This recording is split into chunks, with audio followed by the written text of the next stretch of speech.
We are, in People Before Profit, introducing this bill, the Emergency Price Controls Bill, today because increases in the cost of living haven't gone away, you know. The media isn't covering it anymore. The government is trying to sweep it under the carpet. But when you're out there talking to people, out canvassing, out in the shops, it comes up constantly with people. Ordinary people know that they are being hammered. Mortgages and rents are sky high, grocery prices are off the charts, and energy costs are still way higher than they were 3 years ago. Yesterday I introduced a bill to cap the price of groceries. Next month we will have second stage of a bill to cap mortgage interest rates at 3%, and today, as the second part of People Before Profit's cost of living package, I'm introducing this bill to cap energy and fuel prices.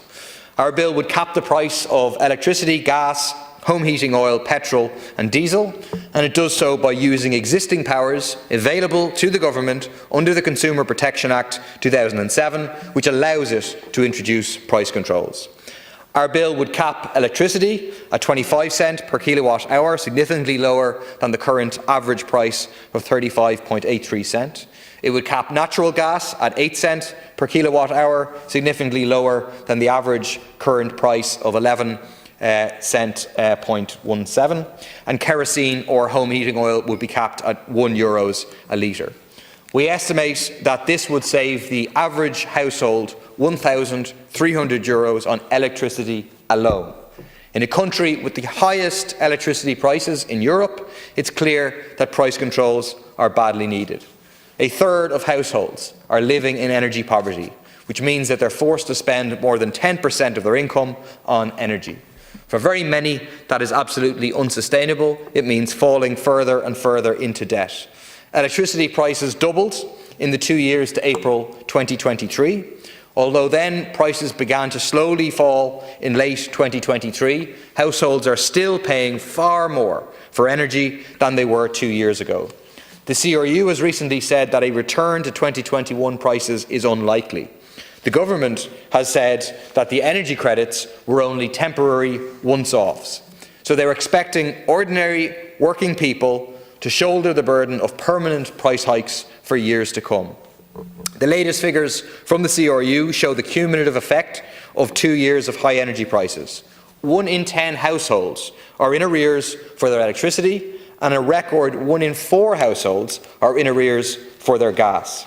Meanwhile, domestic households are paying 3 times more for electricity than big multinationals, and government energy supports have also favoured big businesses over households.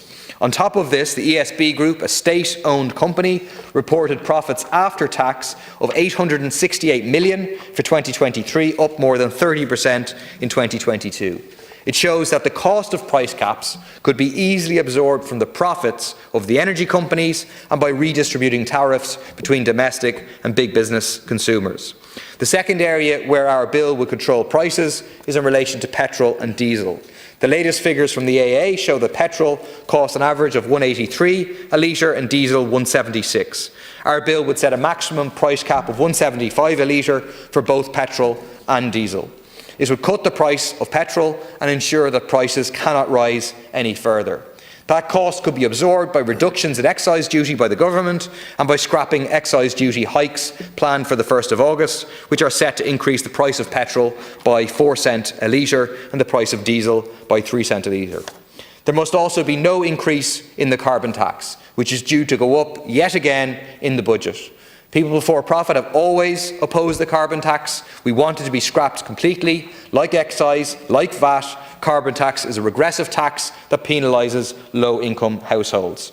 Recent research from the Parliamentary Budget Office shows that 29.2% of the income of the poorest 10% of households goes on indirect taxes, compared to only 9% of the income of the richest 10%.